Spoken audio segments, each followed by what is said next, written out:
hari ini aku bakal ditemani oleh teman-teman aku nih, yaitu ada Kaniza kelas 7D, ada Reva kelas 8D, ada Nubia kelas 7E, dan ada Jessica kelas 8F. Jadi kami akan sedikit berbincang-bincang seputar bullying dan cara pencegahannya bersama Pak Denny dan Bu Suyati dari TPPK SMPN 29 Bandung. Untuk lebih jelasnya, mari kita saksikan sedikit perkenalan dari Bapak dan Ibu Guru. Ya, terima kasih Renta ya. Halo, Assalamualaikum warahmatullahi wabarakatuh. Perkenalkan, nama Bapak Denny Sahendi. Sehari-hari Bapak sebagai guru BK SMP Negeri 29 Bandung. Dan kali ini Bapak mewakili tim pencegahan dan penanganan kekerasan atau tadi TPPK yang oleh disebutkan oleh Renta. Nanti untuk mengetahui lebih lanjut apa itu TPPK, mungkin kalian bisa bertanya lebih jauh lagi ya. Perkenalannya segitu aja dulu ya. Silakan mungkin Bu Sui. Terima kasih atas kesempatan yang sudah diberikan. Assalamualaikum warahmatullahi wabarakatuh. Perkenalkan, nama saya Suyanti. Saya sebagai guru mata pelajaran IPS dan diberi tugas tambahan sebagai tim TPPK SMP Negeri 29 Bandung bersama dengan Pak Denny. Untuk lebih lanjut mendalami tentang TPPK, kita mungkin nanti sharing aja di sini ya. Ngobrol saja, santai saja ya. Aja mungkin yang bisa disampaikan. Pak, apakah di SMP Negeri 29 Bandung ini ada kasus bullying dan bagaimana cara SMP Negeri 29 Bandung ini mencegah dan mengatasinya? Oke, saya Ibu Sui. Kalau ditanya kasus bullying ya, anak-anak memang sekarang itu kasus bullying itu sudah menjadi semacam fenomena ya. Kita melihat di berbagai media, baik itu media televisi atau di sosmed, mungkin kalian sering mendapat kiriman-kiriman tentang video kekerasan. Pernah nggak? Nah, gitu ya. Terus mungkin di TV juga kita sering menyaksikan berita perilaku kekerasan yang dilakukan oleh siswa-siswa di sekolah-sekolah tertentu. Bahkan kalau kita melihat kasusnya, bullying itu tidak hanya terjadi di sekolah, misalkan di negeri, tapi di negeri, bahkan di sekolah elit pun sekarang ini sudah mengkhawatirkan ya, marak terjadi bullying ya. Dan kalau kita lihat, kalau ditanya Pak, kasus bullying itu hanya terjadi di SMP atau di SMA, ternyata tidak ya. Bahkan dari mulai SD, TK juga bangunin ya, dari mulai taman kanak-kanak sampai sekolah tinggi, bahkan sampai perguruan tinggi mungkin ya.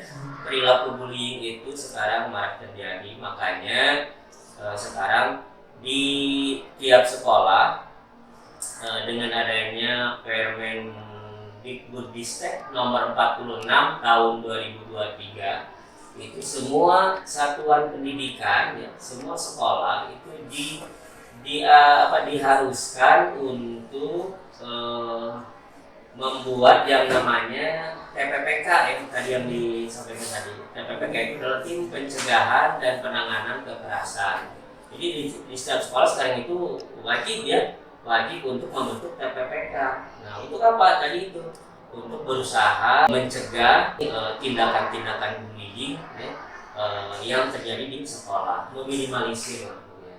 Jadi salah satu upaya dari sekolah itu yaitu membentuk TPPK. Anggota TPPK ini itu anggotanya ganjil ya, gasal, minimal 3 orang ya. Kebetulan kalau di 29 anggotanya ada 9 orang. Itu diambil dari berbagai macam unsur, ada dari guru BK-nya, dari kesiswaannya, perwakilan dari wali kelas, kemudian ada perwakilan dari orang tua, kemudian ada perwakilan dari tenaga pendidikan, dari TU, yang semuanya ada 9 orang. Itulah mungkin gambaran sedikit, mungkin bisa. Jadi menambahkan ya bagaimana upaya supaya tidak terjadi perundungan. Salah satunya yang dilakukan oleh sekolah diantaranya yaitu ada program RUT. Ya. Program RUT salah satu upaya meminimalisir pencegahan perundungan di SMP Negeri 29 Bandung. Yang mana anggotanya itu dengan membentuk agen perubahan. Agen perubahan ini jumlahnya itu 30 orang dari jenjang kelas 7 10, kelas 8 10, dan kelas 9 10. Yang mana itu diambil dari siswa yang mempunyai pengaruh Di yang, kelasnya, ya. yang bisa membawa virus perubahan apa yang harus dilakukan apabila terjadi bullying itu. Jadi itu salah satu upaya untuk meminimalisir pembulian di SMP Negeri 9. Tadinya bullying Ada biasa. yang sudah masuk agen perubahan? Sudah ya? Oh ya, mungkin beberapa sudah masuk. Itu salah satu caranya ya. Itu apa ya? Iya, jadi itu salah satu program dari TPPK juga ya, dengan mengadakan program RUT atau pencegahan perundungan. Gimana yang sudah ikut agen perubahan? Ada manfaatnya terasa? Ya, ada ini enggak? Ada merasa ada perubahan ke arah yang lebih baik atau sudah belajar menularkan virus-virus kebaikannya ke teman-temannya? Karena kan itu kalau dengan kamar kita kan berinteraksi, Yeah. jadi kita bisa saling mempengaruhi. Nah, bagaimana agen perubahan itu bisa mempengaruhi teman-temannya untuk bisa berbuat baik dan tidak melakukan pembulian, itu salah satunya ya, di antaranya. Jadi kalau dengan teman kan kita bisa Lebih enak gitu ya kalau dikasih masukan oleh teman, mungkin ya inilah sambil gimana. Beda dengan kalau ditegur oleh guru misalnya atau dipanggil oleh guru. Jadi kalau dengan teman-teman biasanya lebih cair suasana. Jadi tiap tahun insya Allah akan dipilih lagi ya agen perubahan perwakilan dari masing-masing kelas. Nah harapannya ya tadi seperti kata Bu Suri akan terjadi jejaring sosial agen perubahan, akhirnya semakin banyak hanya bisa memberikan pengaruh ke teman-temannya juga semakin banyak. dan akhirnya siswa itu menyadari kalau tindakan pembulian itu tidak dibenarkan ya. Dan ini sudah mendapat perhatian bukan hanya dari Kota Bandung sampai ke nasional. Bahkan UNICEF juga kan ini salah satu program itu diantaranya bekerja sama dengan UNICEF, yaitu lembaga PBB mendapat perhatian khusus ya, bekerja sama dengan pemerintah pusat, institusi sampai ke daerah ya, akademinya sampai ke sekolah. Karena dampak dari bullying itu sangat hebat ya. Makanya itu mendapat perhatian sangat besar karena bisa menyebabkan akhirnya orang yang menjadi korban bullying itu bisa sampai kehilangan masa depan dan yang tradisinya bunuh diri karena tidak kuat menanggung ya bullying dari teman-temannya dan dia tidak ada keberanian untuk mengutarakan atau melapor kepada guru, akhirnya dia pendam sendiri dan itu akhirnya mereka kalau itu akhirnya tindakan pintasnya yang menghabisi nyawa. Nah itulah mengapa akhirnya perundungan ini mendapatkan perhatian yang besar dari pemerintah. Bullying yang mungkin takut untuk speak up bahwa dia itu melakukan bullying. Nah, bagaimana cara agar dia itu bisa speak up gitu kalau misalnya saya ini korban bullying gitu, kalau saya teman-temannya ada yang mau Ya masukkan aja nggak apa-apa. Kita sharing aja lah di sini. Iya, kita sharing aja.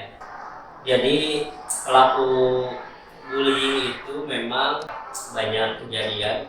Itu dulunya dia itu sebagai korban juga kadangnya. Ketika dia pernah menjadi korban bullying, akhirnya dia malah meningkat menjadi pelaku. Makanya bagaimana ketika kita sedang berada dalam posisi sebagai korban bullying, apa yang harus dilakukan? Nah, salah satunya tadi pertama harus berani speak up gitu ya. Berani ngomong gitu ya, berani lapor gitu ya. Ngomong ke siapa? Minimal ke teman dekatnya. Ngomong, aduh saya tadi diginiin oleh si Anu gitu ya. Atau kalau tidak ada teman dekat, langsung lapor ke guru gitu ya. Boleh ke wali kelas, boleh ke guru BK gitu, atau ke kesiswaan gitu ya. Jadi itu yang pertama harus berani speak up gitu.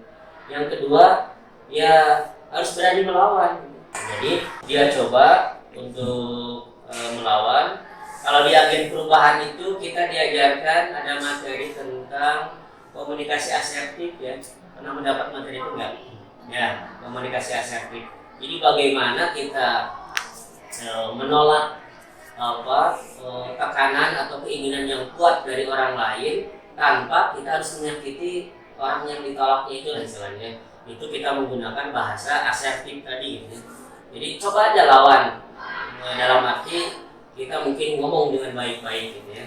Maaf ketika kita misalkan diremehkan atau dihina misalnya, kita coba aja ngomong maksudnya apa kamu ngomong begitu sama saya. Nah, kita coba aja melawan. Kalau kita diam, si perundung itu akan lebih leluasa menganggap kita benar-benar lemah gitu, tidak berdaya gitu ya. Jadi kita coba lawan dulu gitu ya. Karena biasanya memang perundungan ini dilakukan oleh pihak yang lebih kuat gitu ya, kepada pihak yang dianggap lemah gitu. Bahkan yang lebih parahnya, si perundung ini tidak dilakukan oleh satu orang, dia mencari teman-temannya biar lebih kuat posisinya gitu ya. Nah, coba tahap awalnya kita lawan saja dulu. Kemudian kalau memang kita tidak mampu melawan, tadi coba speak up gitu ya, ceritakan ke teman-teman dekat atau lapor ke guru. Ya, itu mungkin tahap awalnya ya. Kalau kita merasa menjadi korban perundungan. Atau ke orang tua, ini yang tidak boleh dilupakan ya. Mungkin kalau ke guru segan atau takut, bukan takut ya kalau guru ke orang tua saja. Minimal orang tua harus tahu apa yang terjadi di sekolah.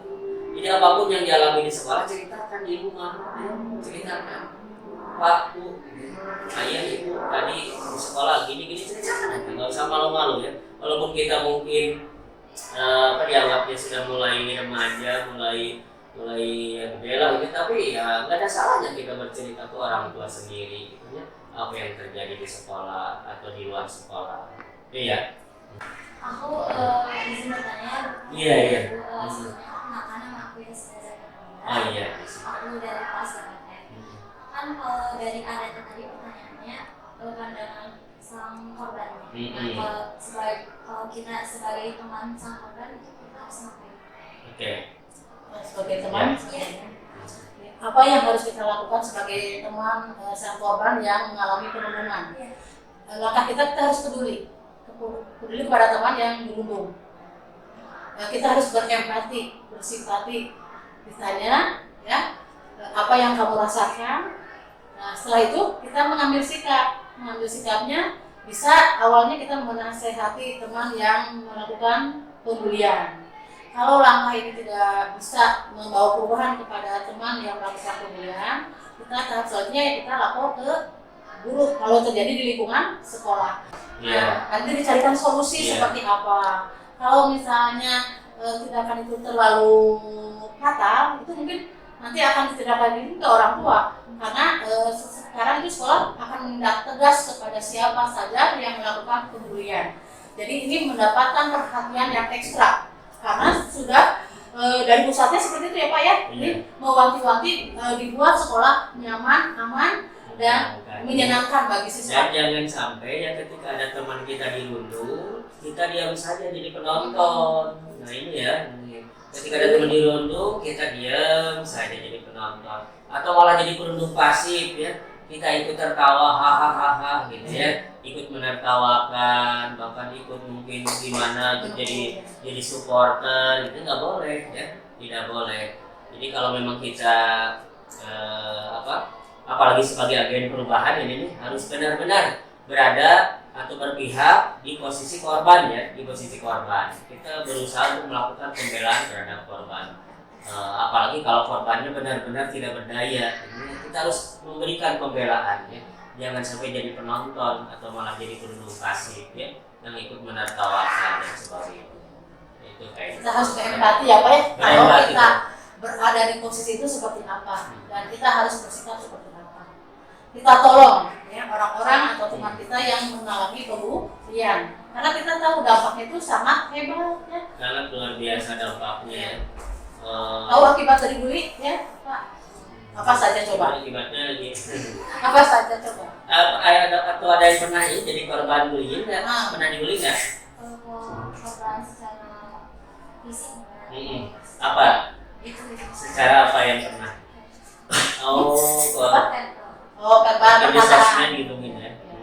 Apa yang dirasakan ketika jadi korban?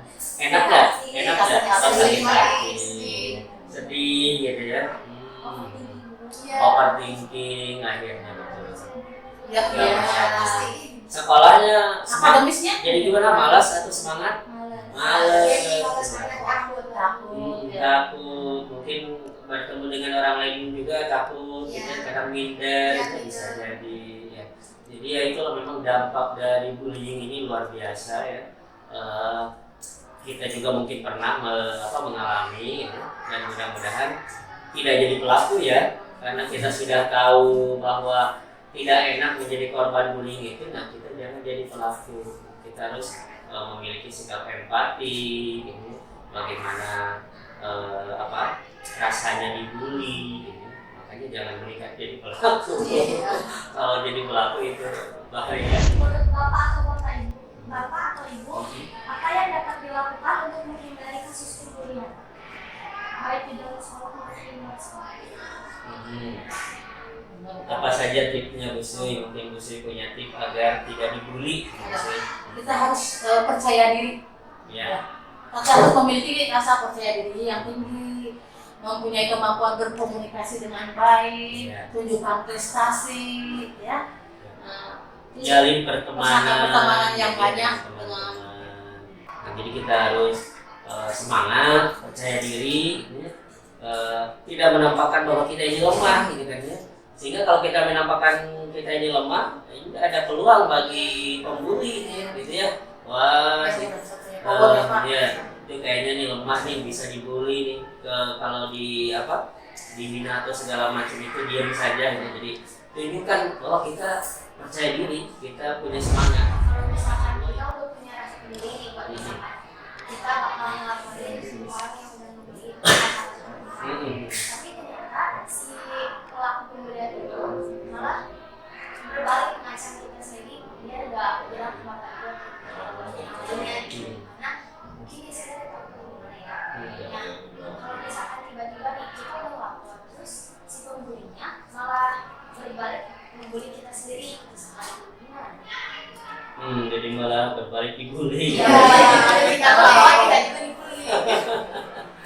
Gimana Remka, pernah punya pengalaman nggak melaporin pembuli malah dibully? Karena aku laporin ke guru. Aku tuh lagi banyak juga pas pulang katanya disuruh ikut. Terus apa yang dilakukan oleh Remka? Aku masih disuruhin aja ya, bilangnya aku juga nggak ada salah sama dia jadi. Nah, berhasil nggak?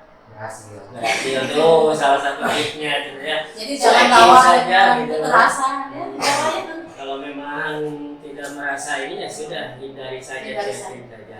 Atau mungkin teman-teman pernah punya pengalaman lagi.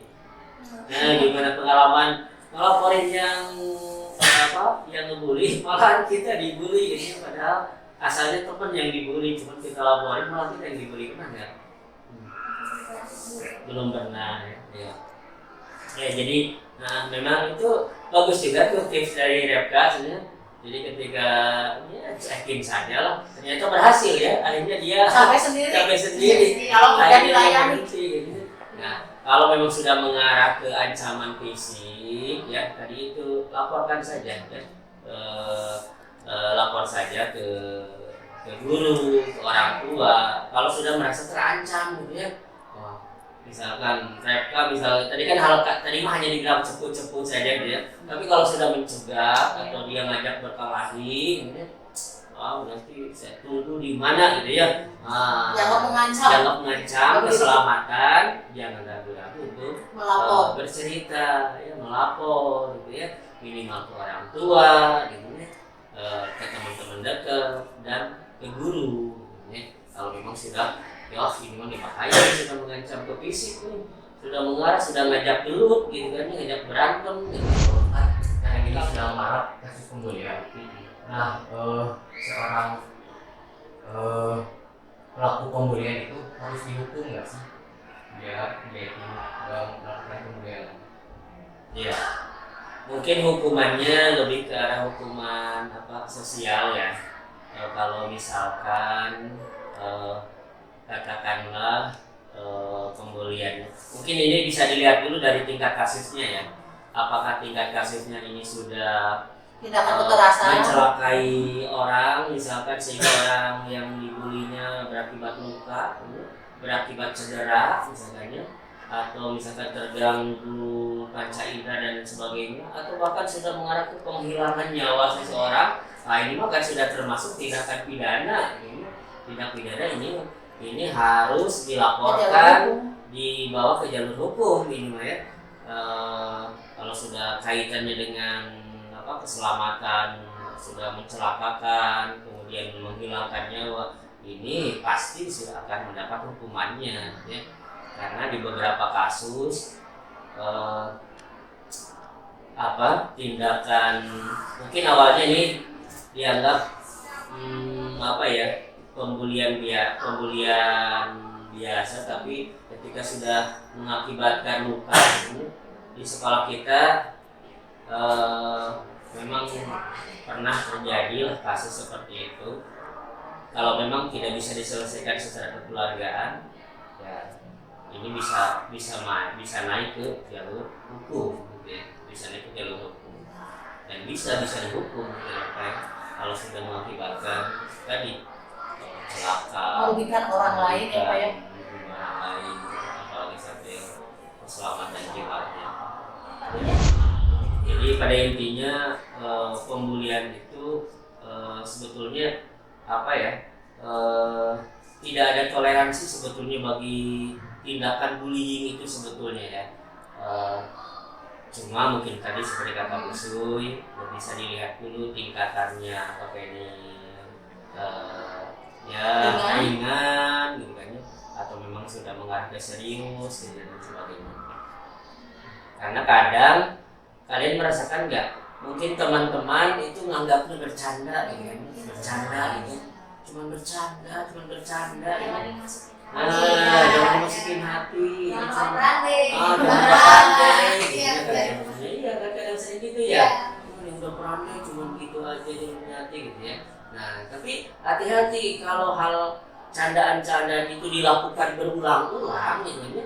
Dan yang dicandainnya merasa tidak nyaman gitu ya, tersinggung, sakit hati, ya, itu sudah bullying sebetulnya ya. Tapi kadang ya itu tadi kita kadang cuma bercanda jangan baper gitu ya. Bisa jadi punya pengalaman ini di kelas, atau kadang di kelas itu ada kelompok teman-teman yang Iya, pasti. Nah gitu kan di kelas itu ada geng apalah gengnya ini. Ya, jadi Bapak berharap kalian yang sudah masuk menjadi agen perubahan ya, itu setelah mengikuti berbagai kegiatan di program RUT, nanti kalian bisa menularkan ya virus-virus kebaikan itu ya, virus-virus yang positif ke teman-temannya, dan bisa ikut mencegah atau setidaknya mengurangi ya, tindakan bullying baik yang terjadi di kelas gitu kan ya, atau mungkin di luar sekolah kalau memang kalian sedang berada di posisi itu. Bapak minta kalian untuk peduli ya, terus proaktif gitu, bisa saling mengingatkan, menguatkan sesama agen perubahan gitu ya. Nah, terus kalau memang ada yang perlu dikonsultasikan, perlu dikomunikasikan, sampaikan. Sekian dari kami, mudah-mudahan bisa bermanfaat bagi semuanya. Wassalamualaikum warahmatullahi wabarakatuh.